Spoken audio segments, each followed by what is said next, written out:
Marçal Talks, com ele, que é jurista, mas nunca processou ninguém, Pablo Marçal!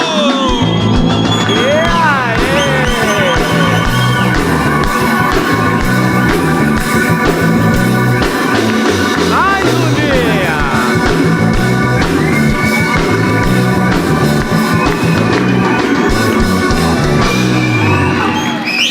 Sejam todos bem-vindos a mais um Marçal Talks. Tomem seus lugares.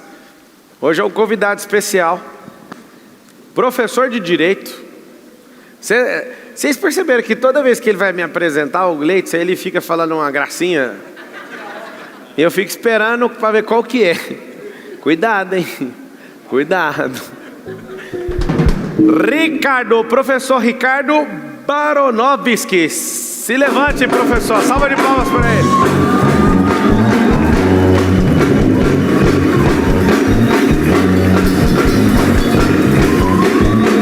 Seja bem-vindo, professor.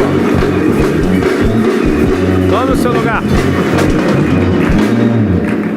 Esse homem aqui já foi comentarista na CNN. Esse cara deixou um emprego de 20 mil reais para ativar algo dentro dele, que é o ensino. Não é só um professor, mas alguém que muda o destino das pessoas. E, para mim, eu conheci ele através de um corte. Você vê o tanto que o corte é importante. Pensa num cara brabo, aplicado e que conhece. Como eu sou do direito, não persisti no direito como você domina muito bem, mas eu fiquei impressionado de ver, né, a sua resposta ali. Era numa bancada que você estava falando? Boa tarde. Era uma prova de delegado em São Paulo. Era uma fase oral. Era uma fase oral e aí começando do fim para o começo, né? Era um carnaval. E era uma quarta de cinzas, época de renovação. De repente veio uma mensagem de Pablo Marçal no meu vídeo. E até tempo atrás, Pablo, era um estudante. Então, quando a gente vê tantos convidados volumosos, importantes, com muitos seguidores, a gente fala, mas talvez seja providência divina estar aqui. E aí aquela mensagem do Pablo me abre muitas portas, né? E aí, claro que ele mexe com o algoritmo do Instagram. E dali em diante começo a receber muitos recados. Tiago Ventura, Vitor Sarro, entre outras pessoas, por culpa de um vídeo de 15 segundos. Não, eu vi esse cara falando. Vou falar esse cara como aquele que nunca tinha visto uma pessoa. E eu assim, eu era um cara dedicado no direito. Eu queria ser o melhor advogado do Brasil. Eu já pus na minha cabeça em ser delegado federal, para quem não sabe. Poucas vezes eu pensei em ser juiz ou promotor de justiça. Eu queria mesmo ser delegado. Você foi delegado também? Eu não assumi. Não assumiu? Não, fui nomeado em março de 2020, mas tomei uma opção de vida de ser professor, né? Claro, essa hora vai ter gente dando risada, né? Ser professor. Dá risada até entender o que você está fazendo e o tanto de gente que você está ajudando. Mas aí, quando eu vi o vídeo dele, eu sou bem interessado em assunto jurídico. Quando eu vejo alguma movimentação jurídica no Brasil e no mundo, eu sempre quero estar antenado. Aí aquele vídeo caiu assim, ó. Eu falei, mano, eu nunca vi um cara máquina desse tanto. Esse cara vai explodir. O jeito que você respondeu naquela fase oral, eu falei, cara, esse cara é uma máquina, eu quero conhecer ele. Vê isso na minha cabeça. Vocês viram, tem que é importante um corte, tá? Talvez os nossos caminhos, Ricardo, jamais se cruzariam. Um corte. Você falou aí, né, que você teve um benefício só pelo meu comentário. Eu fiquei encantado de ver você, uma máquina, respondendo. Eu falei, esse cérebro aí não é normal. Mas me fala uma coisa, por que você decidiu? Você ia ser empossado, né? Isso, eu passei para delegado em São Paulo, eu ia tomar posse em março de 2020 e passei a minha vida inteira, foram 10 anos estudando, trancado num quarto. Então, quando a gente fala de estudo, não é só o estudo para concurso, é o estudo de quem quer empreender, o estudo para a vida mesmo. A gente renuncia os melhores anos da nossa vida. Você está com quantos anos? Eu vou fazer 34 anos. 34? E aqui é a primeira renúncia, eu caso sábado. Esse sábado, imagina uma semana bem tranquila de casamento, eu não sou a noiva, é a sorte, e parei tudo porque falei, essa semana é a mais importante. Recebi esse convite do Pablo essa semana, falei, não tenho nenhuma prioridade senão essa, de estar aqui. Então todas essas renúncias de 10 anos, trancado num quarto, e o estudar é um ato sem testemunha. Não há testemunha no estudar, ninguém sabe o que você passa, a tua vida anda de lado. Você não vai nem para frente. Ato sem testemunha, gostei dessa. Sua vida não vai para frente, não vai para trás, ela anda de lado. Todos os dias são iguais, até que um dia, o dia muda. E esse dia, felizmente, chegou. O que você gosta de ver? Uma salva de palmas. Muito bom. Eu não sei se alguém que está com você consegue achar o vídeo para a gente mostrar. O vídeo é muito interessante, ele respondendo uma prova oral e aquilo mexeu muito comigo. Eu falei, cara, que máquina, como é que o cara tem um cérebro tão alinhado assim? Aí você fala que ficou 10 anos trancado dentro do quarto, dá para entender, né? E muita gente não sabe, né, o que é uma fase oral. Parece que é uma entrevista de emprego, mas a fase oral são 30, 50, 100 mil pessoas prestando, onde 0,1 vão ser delegados, promotores, juízes, concursados. É 0,1. Você vai na prova, Pablo, e você olha e você fala, mas por que eu? Por que eu no meio desse monte de gente? Parece um carnaval isso. E tudo tem um propósito, tudo tem um sentido na vida. A fase oral, ela é a 4ª fase de um concurso. Ou seja, muita gente já caiu, sobra muita gente boa, e de repente você olha no meio daqueles 10 candidatos do dia, 5 delegados muito mais velhos que você perguntando, e você tem que ter toda a inteligência emocional para poder dar as respostas de maneira segura e confiante. Hoje você está com quantos alunos? Certamente no digital eu tenho 2 empregos. Trabalho numa grande empresa que é a líder do mercado de concurso e tenho os meus cursos também. Devo ter atualmente vigente mais de 5 mil alunos. Mas nesses 15 anos dando aula, e eu sempre dei aula e estudei para concurso, sempre, junto, para dar autoridade ao que eu falava. Eu sempre quis dar aula. O serviço público para mim era um meio para poder dar aula, para ter autoridade naquilo que eu falava.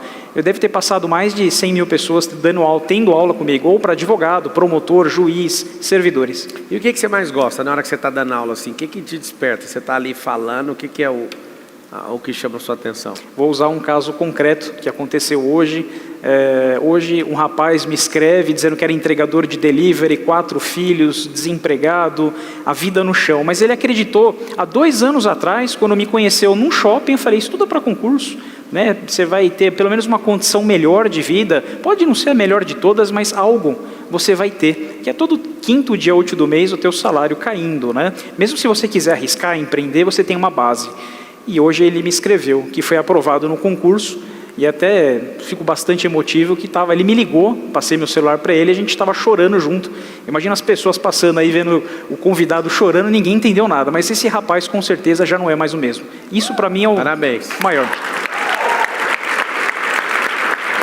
Ricardo, tem muitas pessoas que às vezes pegam um corte meu e pensam que eu sou contra o concurso público. Eu não sou.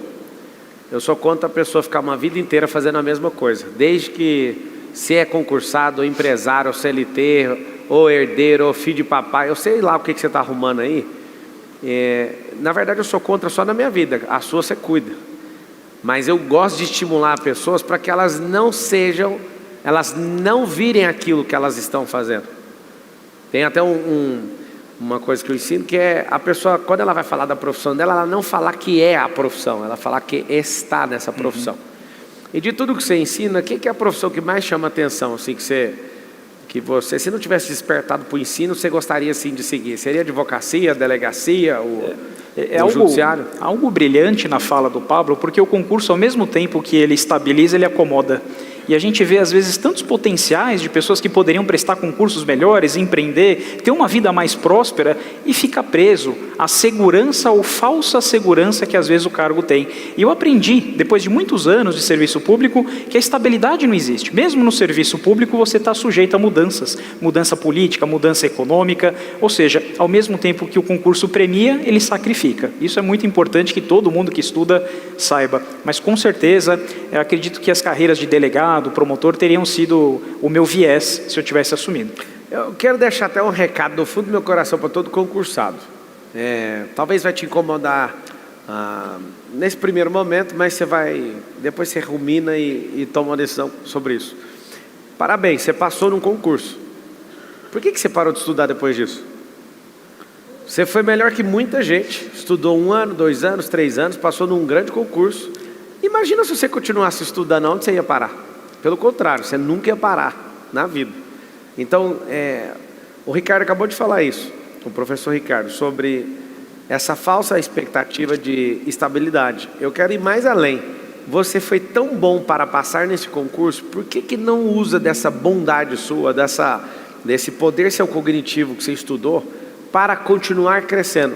Eu sei o que você vai falar. Mas se eu continuar estudando, não vai ter vaga, não vai ter lugar para eu entrar. E quando não tem um lugar para você entrar, você cria seu próprio concurso, seu próprio sistema. Você cria seu próprio método de fazer as coisas, que é empreender. Então, eu mando esse recado, não é para criar intriga com concursados. Se não tivesse os concursados, a gente não ia ter o serviço público que a gente tem. Então a gente precisa de vocês. Só que seria muito bom se você usasse aquilo que te fez entrar no concurso, fazer você também sair dele. Porque você ia prosperar e mais gente ia também prosperar nesse país. Lembra sempre disso. Me fala uma coisa. O que é a principal dificuldade de um aluno quando você começa a explicar para ele passar no concurso? É com certeza querer tornar o tempo mais rápido do que ele permite ser.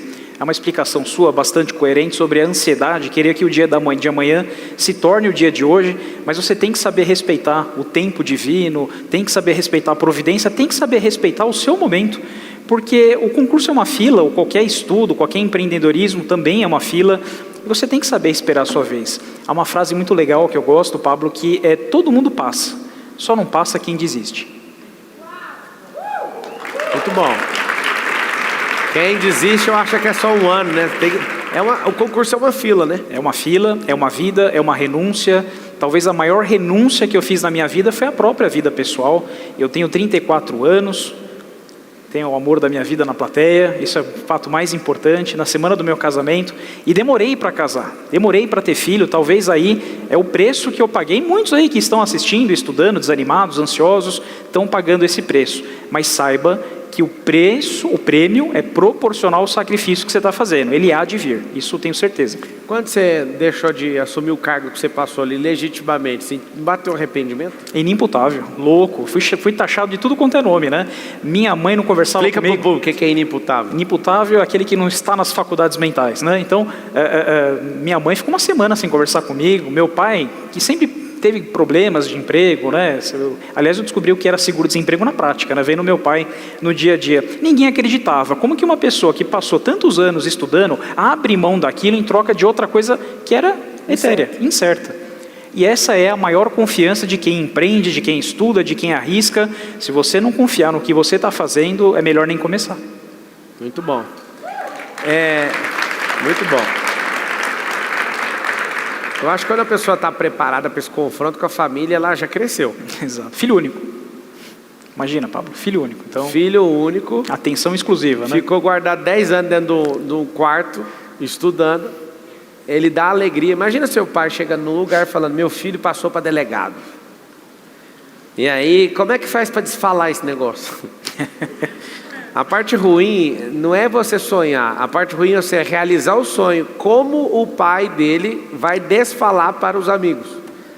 Tipo, o cara super inteligente é burro, porque ele não quer assumir. E por que eu estou tocando nesse assunto? Porque vários de vocês têm um problema sério. Vocês fizeram uma faculdade que não gosta e fazem as coisas por causa dos seus pais. E ainda confunde e mistura tudo achando que isso aí é honrar pai e mãe ainda. Pelo contrário, você vai ser infeliz e vai desonrar seu pai e sua mãe, não vai prosperar e vai dar trabalho para todo mundo. Então assim, esse deve ter sido, Ricardo, um grande dia na sua vida. Mas eu fiz uma troca, né? Inclusive, nesse mesmo dia que o vídeo viralizou, ele teve quase 13 milhões de visualizações. Eu dou até o crédito que teve um trabalho, assim, foi ao acaso, né, Pablo? Acho que coisas que a gente quer produzir não traz retorno e coisas incertas surgem do nada. Foi no @tretasjurídicas, o rapaz é advogado, também postou, pediu autorização, eu achei que dali não sairia nada e o vídeo acabou tendo uma repercussão muito alta. Mas mais ainda, meu pai naquele dia, meu pai é peão de fábrica, meu pai teve muita dificuldade, até com 60 e poucos anos, aposentado, mas trabalha, porque precisa, não é hobby. Então, as pessoas na empresa falavam: o senhor é o pai do Ricardo? O vídeo que viralizou, que o Pablo comentou, então talvez ali as coisas fizeram sentido para ele. Só para você ter uma noção, o presidente do nosso grupo, ele é do mundo jurídico também, advogado, e o pai dele viu ele saindo, né, para para fazer a vida em São Paulo, e nunca mais o nosso presidente deu notícia para o pai dele do progresso. Aconteceu isso comigo também. Eu não fiquei mandando notícia para meu pai. E meu pai é um cara desconectado da internet. O que vocês acham que aconteceu depois de 5 anos? Meu pai veio em São Paulo. Eu fui mostrar os meus imóveis de São Paulo para ele. Ele ficou o dia inteiro olhando imóvel. Ele não aguentava mais. E eu não mostrei nem a metade. Falei: ó, esse prédio aí nem vou mostrar para você. Esse aqui também não, só isso aí e tal. Ele ficou assim: mas o que aconteceu? Eu falei, é porque o senhor não está na internet e eu conto tudo lá. Todo seguidor meu sabe disso aí. O senhor é de outra vibe, o senhor é aposentado, né, no funcionalismo público, isso aqui é outra realidade. Eu lembro uma vez que eu faturei o meu primeiro R$1 milhão por mês e estava repetindo isso todo mês. Meu pai, que é do funcionalismo público, ficou assim. Chegou na minha irmã, isso tem uns 7 anos. 7 não, 6 anos. E aí, meu pai chegou na minha irmã e falou assim, Ricardo, Pablo arrumou um jeito agora, ele fica mentindo que fatura 1 milhão. Como que pode um cara igual ele faturar 1 milhão? Faturar 1 milhão em quê? Aí minha irmã me contou, e eu falei, então na hora que você vê mesmo, você vai cair para trás, porque eu não vou rebater o que você está falando, não vou me defender, e um dia você vai passar mal no que você vai ver. E esqueci disso. Um dia meu pai veio aqui, eu peguei uma guia de imposto, só de uma empresa, de R$5 milhões de imposto. Aí mostrei a guia de imposto para ele, eu falei, não, se eu não acreditava no negócio de 1 milhão, vou te mostrar só o imposto, o tanto que eu faturo eu não vou te contar. Isso aqui é na época que aconteceu isso, eu acho que eu tinha umas 26 empresas, eu falei, isso aqui é a guia de imposto de uma das empresas. Meu pai olhou assim, o que está acontecendo? Eu falei, a distância que o senhor está disso mostra a sua mentalidade, eu te respeito, mas eu não vou te falar mais nada disso. Se eu quiser acompanhar, arroba Pablo Marcal 1. Sabe por quê? Eu sei que você que não me conhece deve estar pensando, ele é arrogante até com o pai. Não, eu poupo a mentalidade dele, ele não quer saber disso. Isso não é a realidade dele. Só que meu pai foi numa corrida comigo, Ricardo, e aí ele olhou para um carro e fez assim, ó. Foi uma Amarok. Aí a esposa dele falou assim, é o sonho dele. Eu falei, não é o sonho dele. É o sonho dele. Eu falei, não é o sonho dele. Aí tipo assim, vai brigar? Tô falando que é o sonho dele. Eu falei, não tem como ser o sonho dele, porque eu já dei esse carro. Ele acabou de olhar para esse carro. O carro era de um engenheiro, cliente de uma oficina minha. Eu falei assim, não é o sonho dele. Mas não estou entendendo o que você está falando. Porque não é mais, o carro é dele. Pode levar o carro. Não, mas esse carro é de um cliente. Não, o carro é dele, você vai levar. Ou seja, é tão prazeroso você tomar suas decisões, é tão prazeroso você prosperar a ponto de você, seu pai suspirar um sonho, alguém do lado é testemunha do sonho, falou assim, é o sonho dele. Eu falei, não é. Vocês entenderam por quê, né? Porque já é dele, não é sonho dele. Eu nunca imaginei que isso era o sonho dele. Por que eu estou te contando isso? Porque por mais que a gente tenha uma estrutura, se a gente continuar estudando, a gente vai dar a vida melhor para os nossos pais. A gente vai dar uma vida melhor para os nossos parentes, uma vida melhor para os nossos cônjuges, para o nosso cônjuge, uma vida melhor para os nossos filhos, uma vida melhor para os nossos sócios. É por isso que não pode parar de estudar. Que dia que você vai parar de estudar? Não dá. Professor que para de estudar morre em sala de aula. A jurisprudência, quem sabe? Todo mundo vê nas polêmicas, no dia a dia. O público que está assistindo a gente, eles não sabem esses três jurídicos. Jurisprudência. Conta o que é jurisprudência. Você sabe que eu fui comentarista por muito tempo e era meu grande puxão de orelha. A gente fala às vezes com termos que é necessário uma explicação. Se você quiser furar a bolha, sempre você vai ter que ligar a tecla SAP. Exato. Então você falou, quando você começar aí, indubitável, impreterível, quando você começar com essas palavras, lembre sempre de ligar o SAP, porque senão as pessoas elas criam um nível de dificuldade com sua fala e você só fala num nicho. Explica o que é jurisprudência para todo mundo. Todos os dias a lei muda, todos os dias há uma interpretação nova na lei e é obrigação de quem estuda direito e principalmente quem dá aula de direito se atualizar com isso. Todo mundo está com o celular na mão agora, né? Com certeza tem mais de um profissional de direito assistindo, sabe bem a realidade. O nosso CEO aí sabe muito bem como funciona. O aluno olha um julgado de ontem e fala, professor, tem uma dúvida, como? Tananana, o STF decidiu sobre tal tema. E aquele julgado é de ontem. Faz um favor para o público conhecer, abre no Google aí, coloca assim, jurisprudência do STF. Escreve assim, de hoje, ou de 2024, para você entender. Vocês vão clicar. A lei, ela é escrita, a gente tem um ordenamento jurídico aí, se for juntar todo o rolê aí, mais de 15 mil leis, para você ter uma noção. Tem uma Constituição Federal com 250 artigos, tem um Código Civil de 2002, Lei 10.246, que tem quantos artigos? 2046. 2046 artigos, um Código Penal de 364? 360 artigos. Nós temos o Código de Processo Civil, o Código de Processo Penal. Você como cidadão não consegue lembrar disso e nem vai nem ver, certo? Só que quando ele falou da jurisprudência, abriu aqui o site do STF. O que é isso aqui? Às vezes eu estou no embate judicial me defendendo. E aí eu pergunto para o meu advogado o seguinte: cara, você já olhou os julgados sobre isso? Porque a lei é uma coisa. Quando junta o colegiado, quando junta uma turma para decifrar algo, interpretar algo, cria-se com aquela decisão automaticamente uma jurisprudência. Ou seja, já não basta as 15 mil leis, basta o que o ordenamento jurídico brasileiro hoje entende daquela lei. E aí o que acontece?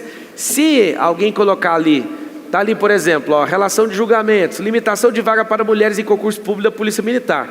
Se você pegar aqui uma decisão que foi favorável para uma pessoa, eu enquanto advogado posso pegar essa decisão e usar da jurisprudência. Não preciso ficar usando o mérito da lei, eu posso usar a jurisprudência, porque é um caso fresco, julgado. Ou seja, você cidadão sabendo disso, muda completamente o jogo. Só que você não conhece nem a lei, nem a jurisprudência. Por isso eu desafio todo mundo, Ricardo, é sempre estudar. Isso. Estudar vai tirar uma coisa preciosa dentro de você, a tolice. É um negócio que você tirou de dentro de você, você vai enxergar luz, você vai enxergar riqueza, você vai enxergar muita coisa. Muita gente faz muito dinheiro com isso aqui, mas é muito dinheiro. Não, mas eu não passei na faculdade de Direito. O problema não é passar na faculdade de Direito, é viver na faculdade da ignorância. É viver achando que aquilo não é para você, porque você não estudou.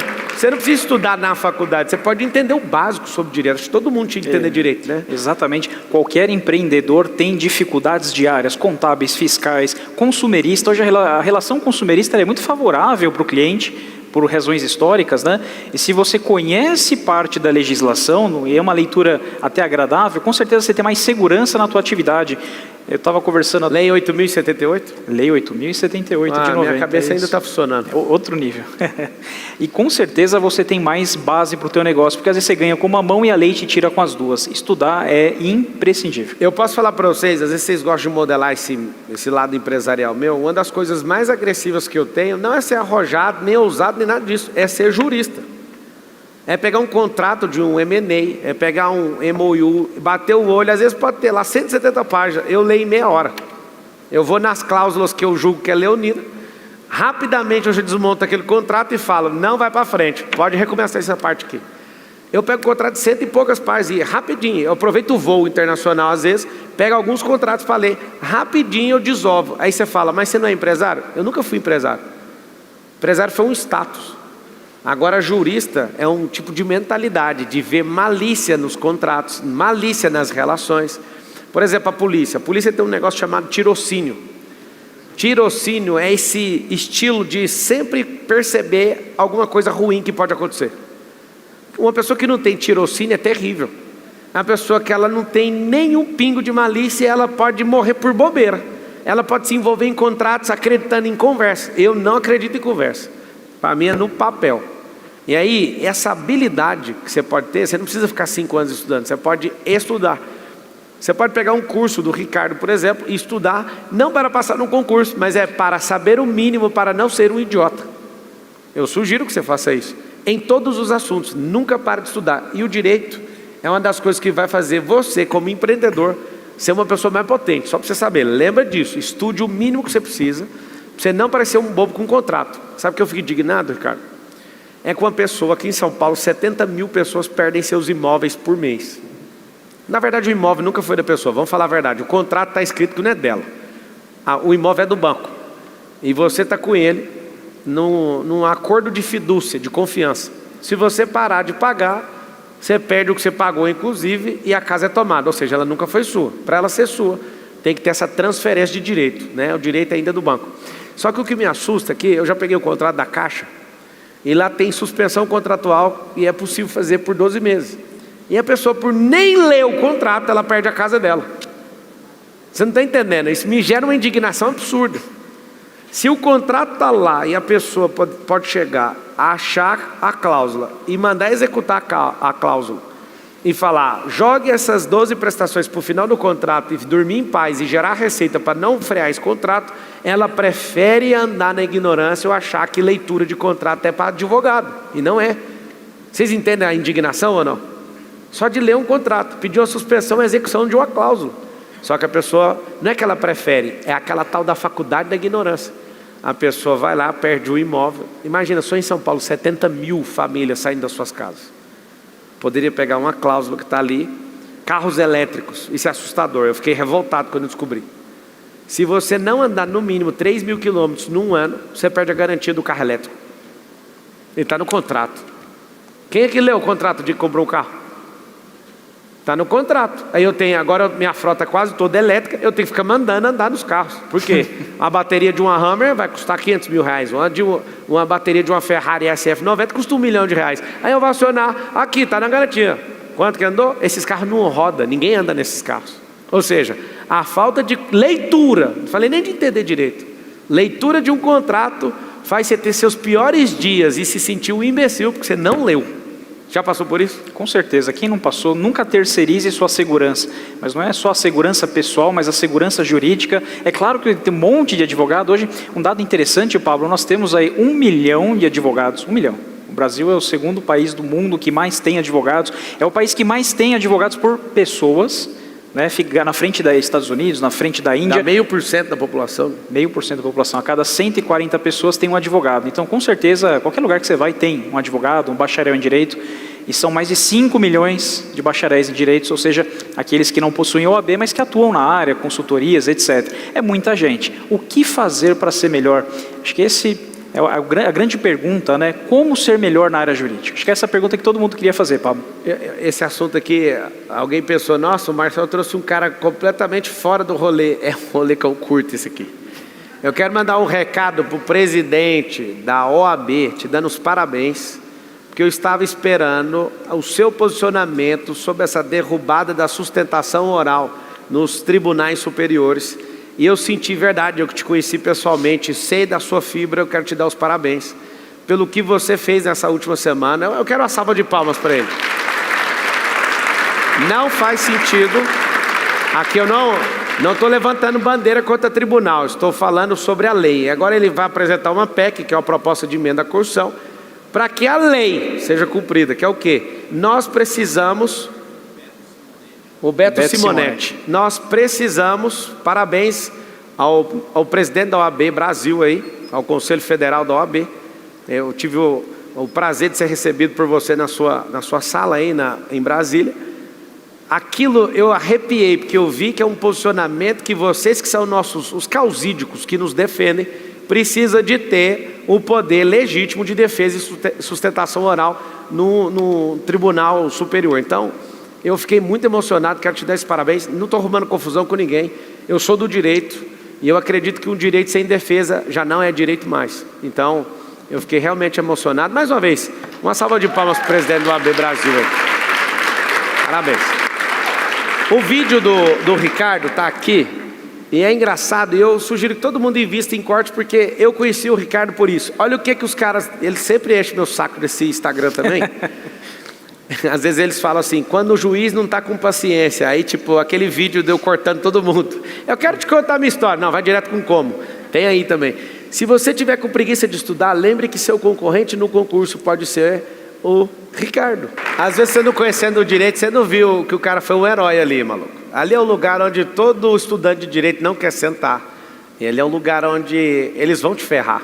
E aí ele pegou até a pessoa um pouquinho bananada ali, no que estava querendo ferrar de qualquer jeito. Ele simplesmente contou o beabá. E aí eu me conectei com ele por causa desse vídeo, para você ver o que é o poder da internet. Eu fui no Maurício Meirelles por causa de um corte. Eu vi ele brigando com um tal de Samuel. Eu nem sabia que era Samuel. E eu fui entender o podcast. Eu fui parar lá por causa de um corte. Quantas pessoas têm me visto hoje no Brasil e no mundo por causa de um corte? Essa é a geração do microconteúdo.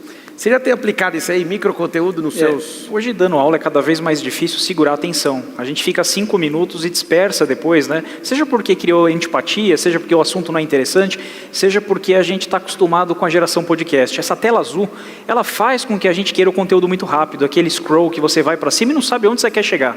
Essa é a verdade. Então, para professor hoje, para quem está aqui tentando apresentar algo, tem que ser muito carismático. Senão você não prende a atenção e, principalmente, você desperde o aluno. O que você ensinou para uma pessoa assim, que na hora que ela aprendeu, ela deu uma explodida na cabeça dela? Eu consigo ver pela retina, às vezes, um aluno... Tem gente que na hora que está destravando, a pessoa faz assim... Eu chamo isso de eureka, eu pus meu próprio nome, que é putz, o que você sente, o que você percebeu na hora que você ensinou um aluno e você viu o cara sendo transformado com o ensino? Porque uma coisa é ser educado com o ensino, instruído com o ensino, escolarizado com o ensino, a outra coisa é ser transformado pelo ensino. Quando você vê uma pessoa tomando uma decisão, igual você falou para o cara no shopping, o cara era entregador, você fala algo ali e aquilo transforma a pessoa, o que é a sua maior experiência como professor? O que você sentiu na hora que você passou isso para alguém, você viu que aquilo gerou transformação e não foi só instrução? Eu ensino a matéria mais polêmica do direito, né?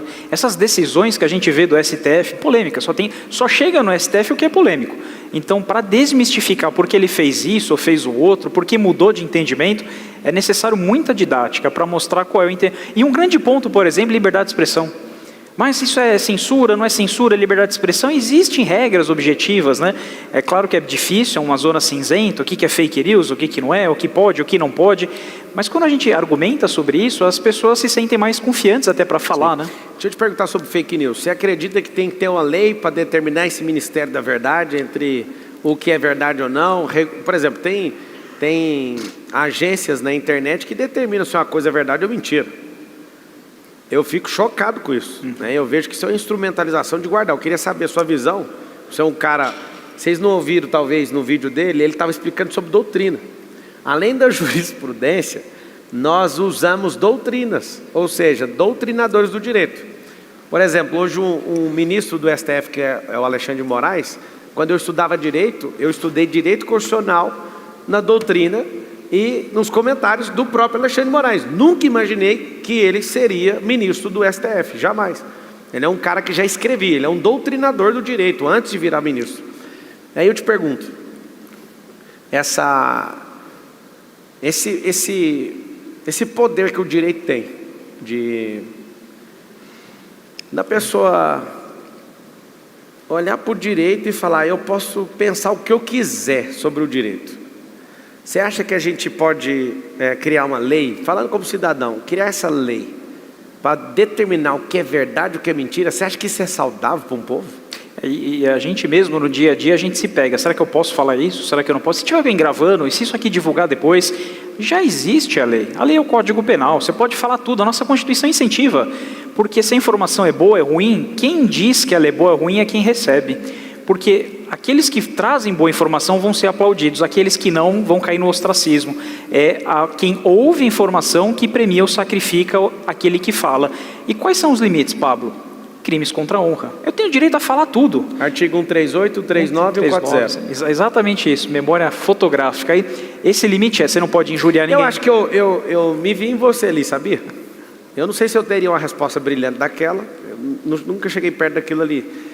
Mas eu fui apaixonado do direito, apaixonado. E quando eu comentei o seu vídeo, eu falei, se eu tivesse seguido nessa bagaça, eu ia ser esse cara aí. Eu acho que esse foi o que nos conectou, porque eu vi que você era o cara que falou com propriedade, aquilo mexeu comigo, foi por isso que eu comentei. A gente tem que colocar amor naquilo que a gente faz, né? Então, pouca gente sabe, eu conto um pouco isso durante as aulas, eu venho de uma origem muito humilde, né? Aqui em São Paulo, eu nasci na Vila Prudente, né? Então era no meio de 3 grandes favelas e uma delas é que eu nasci.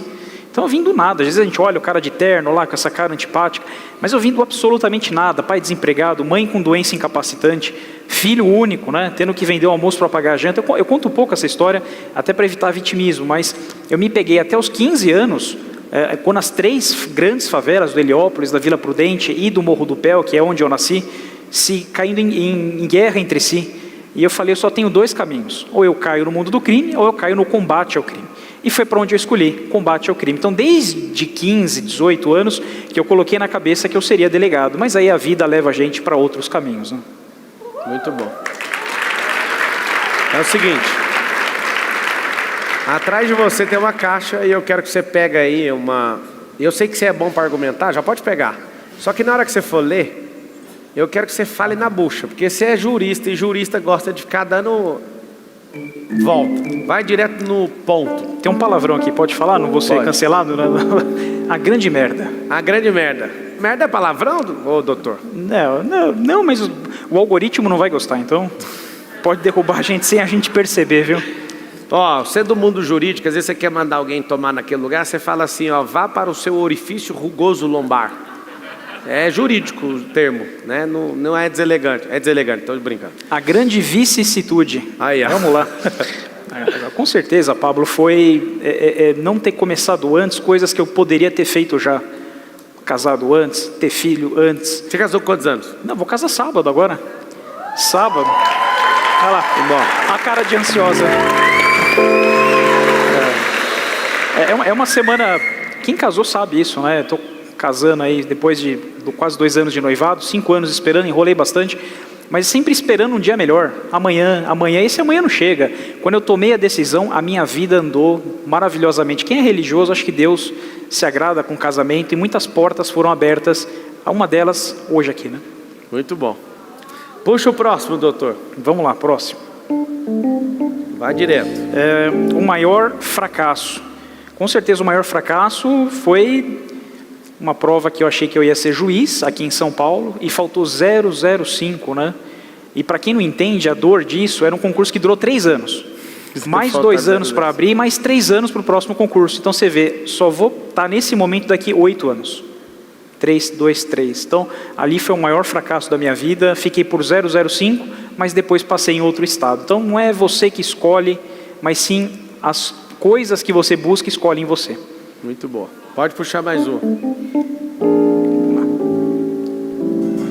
A maior conquista. Eu estou apaixonado hoje, né? Então, a maior conquista está de azul na plateia, é a dona da pensão. Mas...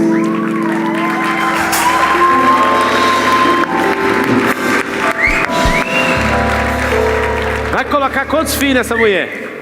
Nós somos abertos à vida, quantos Deus permitir. Então, com certeza, eu acho que esse é o maior dom e a maior herança que a gente pode deixar é que alguém lembre de você, né?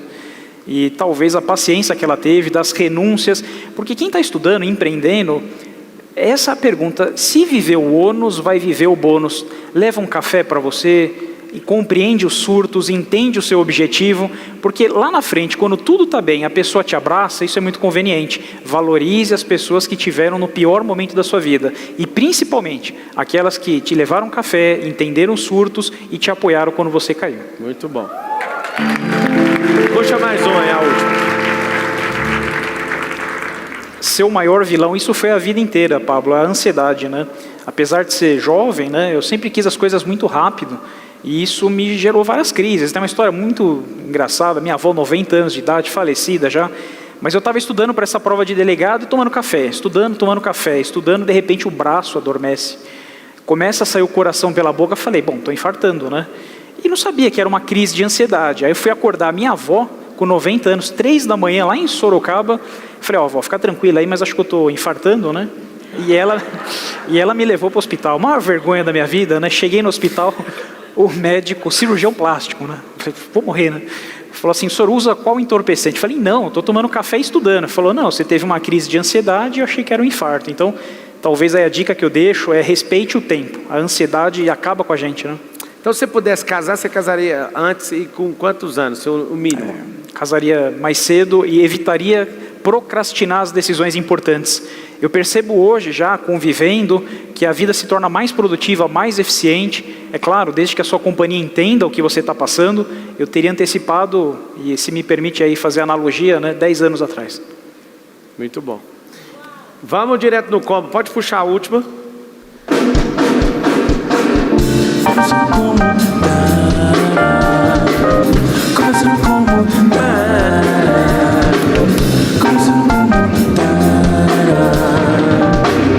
Direto no como, depois dessa resposta, já prepara os microfones aí para os cidadãos desse país abrir pergunta para o Ricardo. A coisa mais louca que já te pediram, né? Essa talvez seja que eu demore mais tempo para pensar, mas com certeza são aqueles convites de última hora. No ano retrasado, Pablo, eu fui convidado para ser comentarista de uma grande empresa de televisão. E essa empresa ela tinha acabado de mandar embora o seu maior comentarista, que tinha milhões de seguidores. E ele tinha uma posição polêmica, a razão pela qual ele foi despedido dessa emissora, e veio um garoto de 31 anos na época substituir ele. Acho que a maior loucura que aconteceu foi quando eu abri a minha rede social. Eu nunca vi tanto xingamento. Porque ser professor é legal, todo mundo gosta de você, te abraça, te aplaude.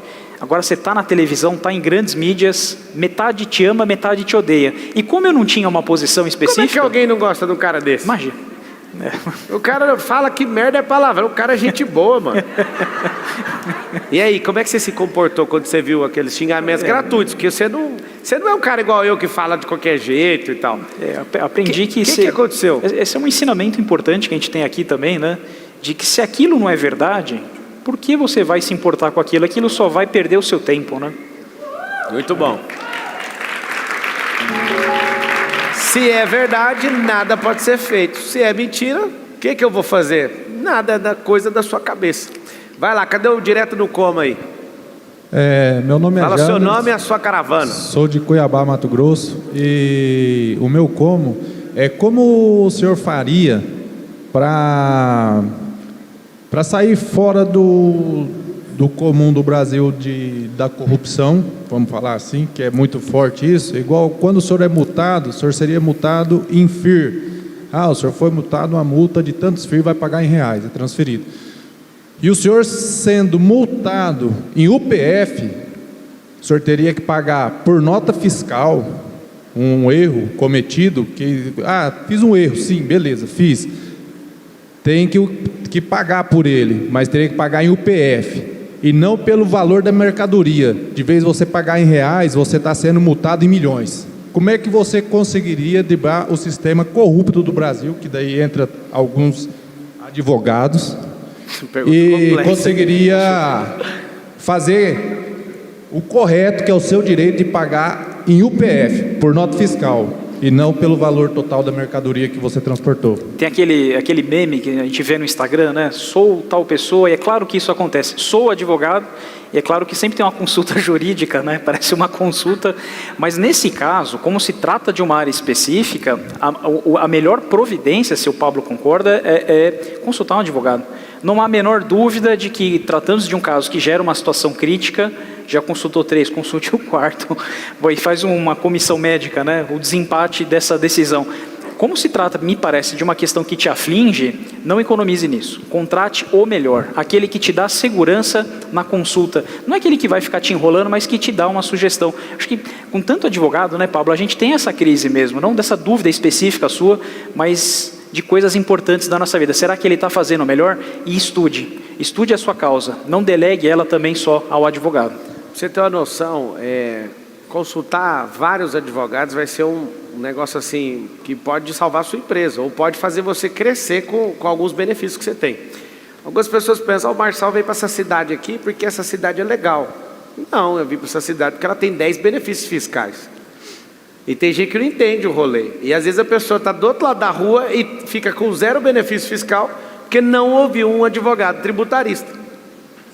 Ou seja, você precisa consultar pessoas que já estão na frente disso, que estão liderando isso. Todas as vezes, eu vou entrar num negócio novo, tem negócio que é inviável por questões tributárias. Não dá para entrar. Por exemplo, se vocês me verem lograr êxito num negócio que é construção de carro, né, que é fábrica de carro, eu só aceito mexer com isso se eu não vender os carros. Porque a carga tributária é 40% sobre a industrialização. 40%. Só que se eu alugar, é 0%. Então você imagina, um desenho que está sendo criado, construir carro e só alugar, não vender carro para as pessoas. É um dos melhores negócios que tem. Eu estou adiantando, Marcelo, mas você vai contar, as pessoas vão copiar. Por favor, copiem. Eu não aguento mais ver carro japonês, carro americano, carro italiano, carro alemão. Por que não tem carro brasileiro? Porque nosso povo não é um povo de gastar ou investir em consultas jurídicas, entender modelos de negócio. Modelo de negócio quebra um negócio. Então, quando você fala sobre uma forma nova de pagar, eu tenho certeza que um tributarista, 1, 2, 3, vão te dar respostas diferentes, você vai ter que tomar decisão. Eu vi várias empresas, doutor, o jurista não gosta de chamar de doutor, né? Eu vi várias empresas que seguiram orientação de contadores e não pagar, por exemplo, o PIS e o COFINS, né? Que são impostos federais. O que aconteceu? O STF foi lá, tocou o terror e agora mandou cobrar tudo que ficou sem pagar. Quem não pagou, conseguiu colocar esse dinheiro no caixa, correu o risco, a pessoa quis fazer. Só que ela ouviu uma pessoa que não explicou para ela, pode ser que dê errado essa manobra. Aí a pessoa está fazendo o que agora? Quebrou várias empresas. E aí está com um problema, né, para resolver isso no STF. Só que ouvir uma pessoa só, por isso que eu achei muito nobre da parte do Ricardo dar esse conselho. Ouça muitas pessoas para te ajudar nisso. Ouça muitos especialistas. Isso vai trazer segurança jurídica no seu negócio. Pablo, posso falar? Pode falar. Pablo, Como que você chama? Qual é a sua caravana? eu sou o Matheus, dono de uma empresa, de um aplicativo. E hoje eu quero entregar para você que o que Deus mandou eu falar para você, desculpa, eu estou todo arrepiado no momento, eu precisava falar com você. Tá bom, se você não importar, eu vou receber o recado. Você vai falar, cadê o Maiante? Olha lá o Maiante. Pode ir lá, passa o microfone para o próximo. Como você... Chama desvio de função isso aí. Já que é para entregar o recado, não é uma pergunta. Então, você pode mandar, ele é meu analista, pode mandar o recado que Deus mandou aí através dele que eu vou receber. Prontinho. Aí nós vamos para a última pergunta. Olá, doutor Ricardo. Meu nome é Irene. Eu sou do Litoral... Não é desvio de função, desculpa, é desvio de finalidade. Irene, Litoral Sul de São Paulo. Temos uma empresa lá, a gente está inaugurando a nova sede e vai ter um auditório grande. Minha pergunta é, como eu evito uma ação de assédio caso eu use esse auditório para falar a palavra de Deus? As leis trabalhistas, elas são sempre bastante severas em relação ao empregador. Nesse caso, toda a parte de consultiva, ela evita processos adiante. Às vezes aquele passo para trás que você está dando de gastar com um advogado, gastar com uma consultoria, é 2 passos para frente que você dá lá na frente. Hoje, ter uma demanda trabalhista pode fechar uma empresa. Então, já vi também vários vídeos aqui do Paulo, me permita fazer a referência, né, de blindagens que você pode fazer, de melhorar a sua estrutura jurídica. Hoje, e é uma frase famosa, Vitor Corleone, um advogado com uma pasta na mão mata mais do que 100 homens armados. É importante que você estude a causa, tenha conhecimento para poder debater também com aquele que você consulta. E principalmente que não economize nessas questões. Hoje a demanda trabalhista e consumerista, elas podem levar à falência. Mais de 90% dos processos trabalhistas do mundo são do Brasil. Te ajudando aí de uma forma complementar, se tiver algumas classes de sindicato dentro do seu negócio, você pode fazer acordo com os sindicatos e pôr todo mundo para ter anuência com isso. Você pode também deixar isso claro na contratação, que você faz reunião e, em hipótese nenhuma, obrigue pessoas a participarem. Que isso seja voluntário e que não tenha piadas e nem represálias para quem não participa. Por exemplo, nós temos o culto toda semana. Ninguém é obrigado. Ninguém. Não pego no pé de ninguém, não é liberado fazer nem nada com quem não vai nisso. Então, não use disso como um instrumento de obrigação, porque o assédio moral é isso. Se obrigar a pessoa num desvio de funcionalidade, você tirar sarro com ela por fato dela não ir, ou então você prejudicar ou gerar uma represália. Isso é assédio em cima do que você está falando. Agora, o que o Ricardo falou é uma coisa que todo empresário pequeno, médio e grande tinha que fazer. Ele precisa se blindar e proteger, porque empresas quebram se não tiverem malícia jurídica. E aí eu falo para vocês, um dos grandes ganhos de ter passado 5 anos numa academia de direito, foi que qualquer coisa que alguém arruma para cima de mim, eu falo, eu não quero saber a opinião, eu quero a norma, me dá a norma, me dá o julgado, me dá a doutrina prevalecente, me dá isso, vamos discutir isso aqui. Então, não sei se você sabe, Ricardo, eu nunca movi um processo meu contra uma pessoa, vim da academia. E é difícil para mim, porque quase todo dia eu deveria processar alguém. Ou melhor, por hora talvez, por causa dessa forma de internet. Só que eu resolvi, eu prefiro gastar minha energia investindo em defesa, em prevenção, do que fechar negócios ruins para depois cair atrás do meu direito. Eu consigo, se vocês baterem, se quiser anota meu CPF, é 013-212-23161. Você vai digitar, você não vai ver nenhum processo meu no polo ativo. Você vai ver uma defesa pública.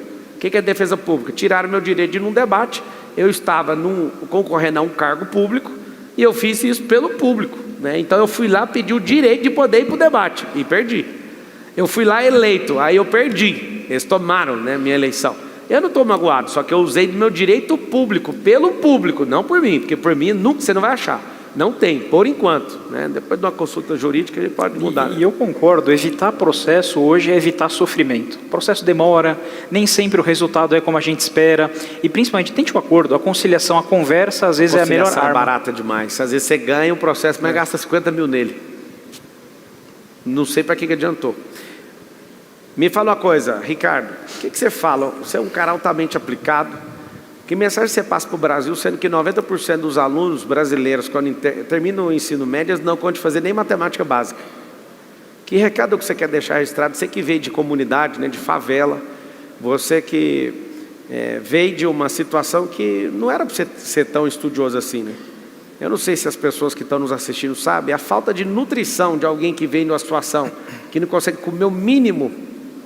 Por exemplo, tem gente que não tem nutrição básica numa favela, isso compromete o processo cognitivo dela. Nós estamos ajudando o povo africano, e aí eu falo para as pessoas, cara, vamos investir tudo aqui, mas tem gente que não vai mudar porque teve uma destruição cognitiva na formação cerebral. Falta de comida.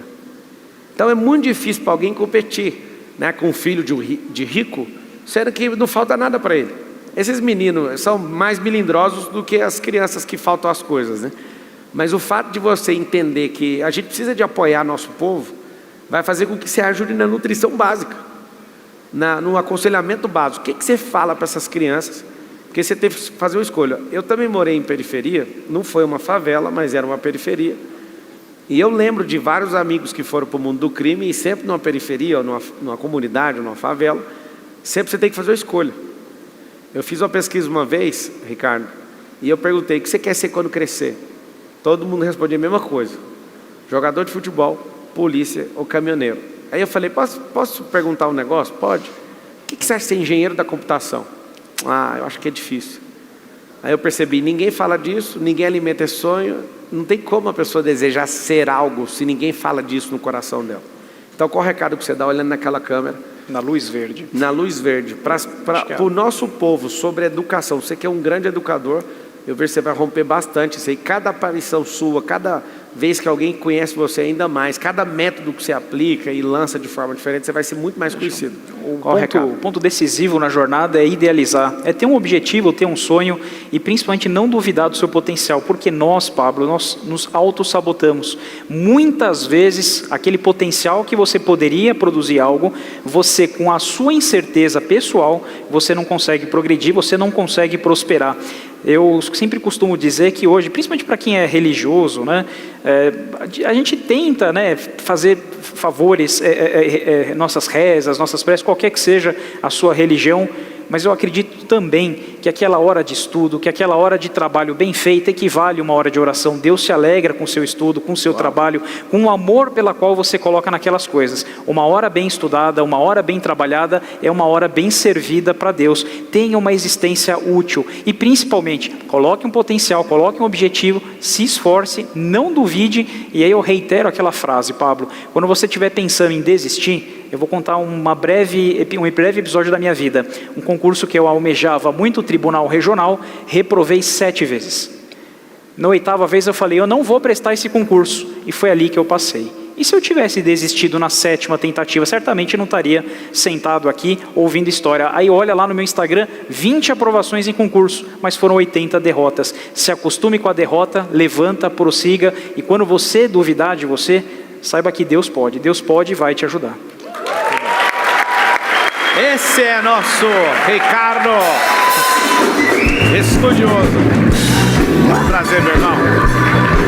Gosto muito da sua serenidade, um cara muito sereno.